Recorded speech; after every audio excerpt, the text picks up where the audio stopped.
Di sini, di video kali ini, saya Auliani Kartika dari kelas 99 ingin menjelaskan tentang perbedaan dua telur, yaitu telur mentah dan telur yang sudah direbus. Nah, di sini saya sudah menyiapkan dua telur, yaitu yang pertama telur mentah yang tidak diapa-apain meski direbus atau hal lainnya. Macam tak betul je budak ni. Nah, yang kedua ini ada telur yang sudah direbus. Panas.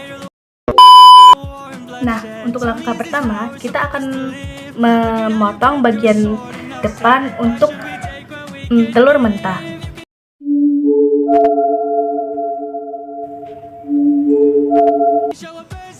Nah, setelah kita buka, kita dapat melihat beberapa bagian telur.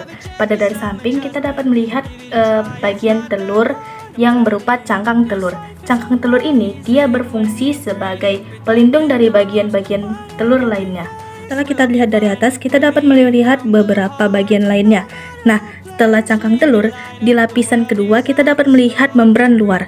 Membran luar berfungsi sebagai pelindung dan menjaga kelembapan bagi telur. Membran luar yaitu membran yang berwarna putih ataupun bersifat bening. Nah, setelah membran luar ada putih telur. Putih telur pada telur yang mentah masih bersifat bening. Nah, putih telur memiliki fungsi menjadi cadangan makanan bagi embrio. Ketiga, ada kuning telur. Kuning telur berfungsi sebagai cadangan utama bagi sang embrio. Nah, kemudian yang terakhir ada embrio. Embrio berfungsi sebagai calon individu baru.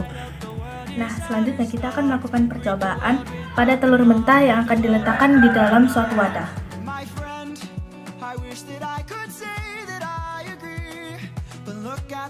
Setelah kita taruh di dalam wadah, kita dapat melihat beberapa bagian lainnya. Nah, yang ini tadi adalah putih telur, kemudian yang berwarna kuning keorenan ini dinamai sebagai kuning telur. Nah, di sini kita dapat melihat satu bagian lagi, yaitu yang berwarna putih atau kebeningan ini yang bernama kalaza. Kalaza berfungsi sebagai penopang agar kuning telur tetap berada di tempatnya, sehingga saat dibolak-balik seperti ini, kuning telur tidak ada di bawah atau di atas, namun berada di tengah-tengahnya. Selain itu, kalaza juga berfungsi sebagai penopang, sebagai alasan embrio berada di atas kuning telur.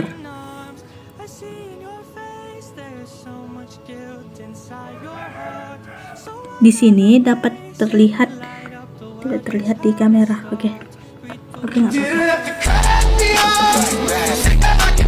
Nah, untuk kedua, kita akan melakukan percobaan pada telur yang sudah direbus. Pertama, kita akan memotong telur yang sudah direbus tadi. Nah, pada telur yang sudah direbus, kita dapat melihat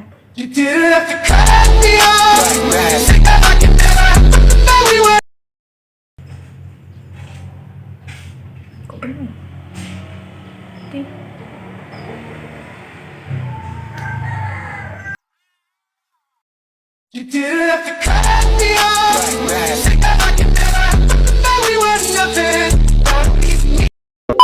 Setelah kita potong telur yang telah direbus tadi, kita dapat melihat beberapa bagian. Yang pertama tadi yaitu cangkang telur, kemudian putih telur, kemudian ada membran luar yang dapat terlihat seperti putih atau lapisan di sini.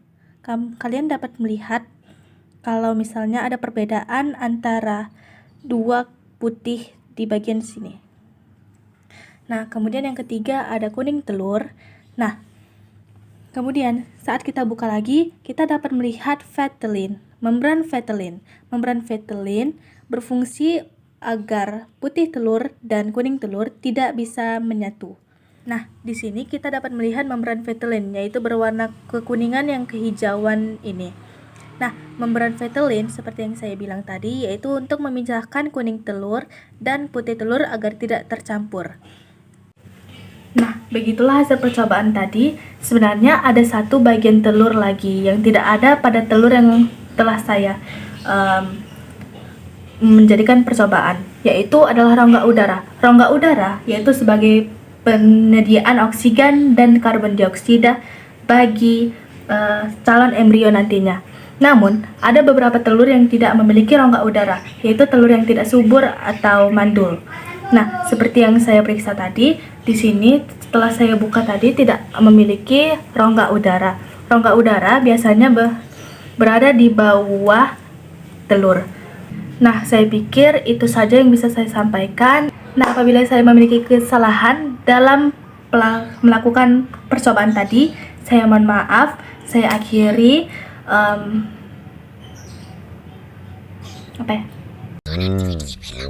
Macam tak betul je budak ni.